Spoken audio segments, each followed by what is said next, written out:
Hi అండి. అందరూ ఎలా ఉన్నారు? ఈరోజు రెసిపీ వచ్చి కరివేపాకు నిలవ పచ్చడి. సంవత్సరమైనా పాడవదండి. Welcome back to our channel అలా కిచెన్‌లో. స్టవ్ వెలిగించి కళాయి పెట్టుకోవాలండి. కొంచెం కళాయి మందపాటిది పెట్టుకోవాలి. నేను కరివేపాకు 2 కప్పులు తీసుకుంటున్నానండి. పైన కొంచెం ఆయిల్ వేసుకొని చక్కగా ఫ్రై చేసుకోవాలండి. స్టవ్ చిన్న మంట మీద పెట్టుకొని ఫ్రై చేసుకోవాలండి. చక్కగా ఆకులో పచ్చి వాసన పోయేంత వరకు ఫ్రై చేసుకోవాలి. ఇదిగోండి చూడండి. ఇలా ఫ్రై చేసుకొని ఒక ప్లేట్‌లోకి తీసేసుకుందామండి. ఇది మనం మిక్సీ పట్టుకుందాం. బాగా చల్లారిన తర్వాత మిక్సీ పట్టుకోవాలండి. ఇప్పుడు నేను కొంచెం ఆయిల్ వేసుకొని చింతపండు ఉడకపెట్టి వేడి నీళ్ళలో నానబెట్టి చింతపండు ఉడకపెట్టుకొని దాన్ని మిక్సీ పట్టుకున్నానండి. ఆ చింతపండు పేస్ట్‌ని మనం ఆయిల్‌లో ఫ్రై చేసుకోవాలండి. నేను మిక్సీ పట్టేటప్పుడు చింతపండు వేడి నీళ్ళలో నానపెట్టుకున్నాను చూడండి.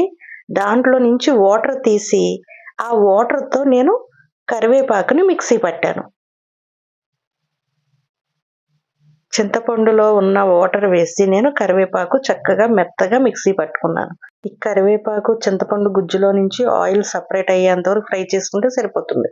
ఇప్పుడు పచ్చడికి పోపు పెట్టేసుకుందామండి. ఆయిల్ కొంచెం ఎక్కువేసుకోవాలి. పచ్చళ్ళంటేనే ఆయిల్ మీకు తెలిసిందే కదా! పోపు దినుసులు వేసుకోవాలి. వెల్లుల్లి చితక్కొట్టి వేసుకొని, తర్వాత మెంతులు, ఎండుమిర్చి వేసి చక్కగా ఫ్రై చేసుకోవాలండి. బాగా ఫ్రై అయిన తర్వాత ఇది చల్లారడానికి పక్కన పెట్టుకోవాలి.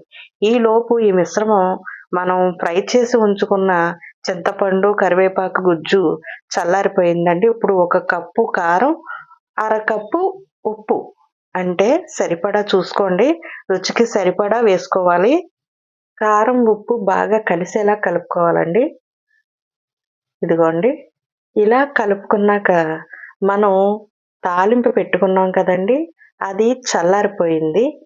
ఏదైనా సరే చల్లారిన తర్వాతే కలుపుకుంటే రంగు మారదండి.